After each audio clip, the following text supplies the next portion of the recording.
Jour 20 du défi. Alors aujourd'hui, je voulais vous parler de quelque chose qui est crucial selon moi dans un couple, mais qui malheureusement est encore peu discuté. C'est comme si c'était tabou, qu'on n'osait pas, puis malheureusement, ça a des répercussions aussi sur notre quotidien. Mais avant ça, j'ai une question. Avant de vous dire ce que c'est, j'ai une question. Est-ce que quand votre conjoint vous approche, vous le voyez venir à 10 km?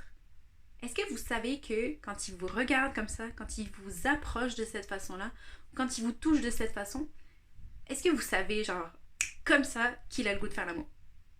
Probablement que oui. Probablement qu'il y a un espèce de schéma qui s'est mis en place dans lequel il y a une sorte de routine d'avant-sexe. Puis, le plus souvent, en fait, c'est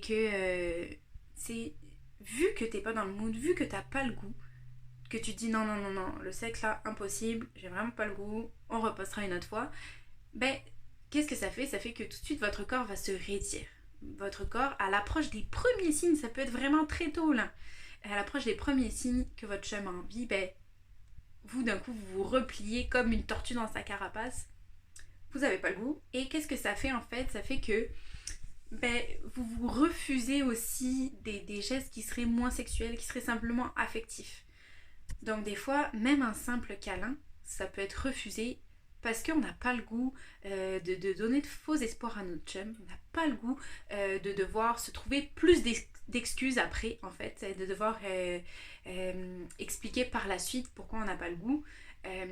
Ça peut être compliqué. C'est donc là, comme tout de suite, on veut mettre le haut là. Comme ça, on sait qu'au moins, il n'y a pas de zone trouble, il n'y a pas de zone grise. On dit non tout de suite.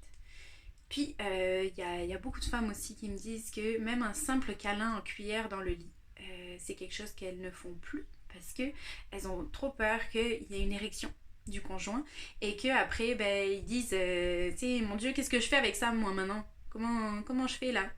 Donc, c'est sûr que ça, c'est quelque chose aussi qui peut être...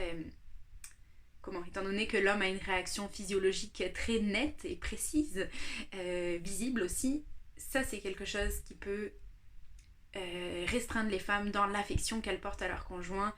Simplement, certaines en viennent à juste refuser un simple câlin. Pourtant, quand on n'a pas de sexualité, ou très peu, ou que c'est une période plus lente au niveau de notre libido, est-ce qu'on a besoin de ça? Oui, on a besoin de continuer à faire des câlins, à se donner de l'affection, s'embrasser, se faire des massages. Ça va être quelque chose qui est vraiment précieux là à conserver parce que si on veut conserver ce lien affectif spécial, ce qui nous lie en fait en tant que couple, c'est super important de garder ça. Donc, on n'a pas de sexe, ok, mais il faut garder quand même cette chaleur, sentir l'autre. Donc, tout ce qui est affectif, non sexuel est quand même très important à conserver. Donc, qu'est-ce que ça va prendre pour changer ça? Qu'est-ce que ça va prendre pour accepter ces gestes non sexuels sans que ça s'en vienne au sexe? Vous m'avez probablement vu venir, il va falloir en parler. Tu sais, ça va faire partie d'un objectif plus général qui est de développer sa communication sexuelle avec votre conjoint. Vous avez besoin de redéfinir ensemble, c'est quoi pour vous votre sexualité? Maintenant que vous êtes parents, est-ce que ça a changé? Tu sais, on parle beaucoup de besoins hors sexualité, mais il y a aussi les besoins dans la sexualité. Peut-être que c'est pas clair entre vous. Peut-être que certains besoins ont changé.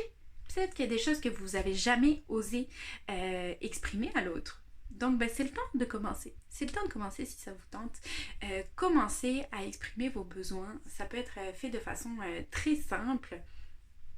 Donc, ouvrez le dialogue sur la sexualité et comme ça, vous allez pouvoir faire passer petit à petit le message à votre conjoint de la façon dont vous aimeriez être approché. Peut-être dire que justement, vous avez besoin de câlins, vous avez besoin de sa chaleur, de son affection, mais que ça se peut que ça en vienne pas au sexe tout de suite. Par contre, peut-être que de réinvestir ce terrain-là, de retrouver une affection, à terme, oui, ça paiera, puis oui, vous aurez le goût d'avoir du sexe. Mais ça va pas se passer en 15 minutes. Donc voilà, je vous laisse en discuter avec votre conjoint. Selon moi, c'est vraiment un point important que tous les couples devraient discuter, sur lequel tous les couples devraient offrir le dialogue. C'est vraiment les besoins en termes de sexualité et ça comporte aussi la façon dont on veut se faire approcher.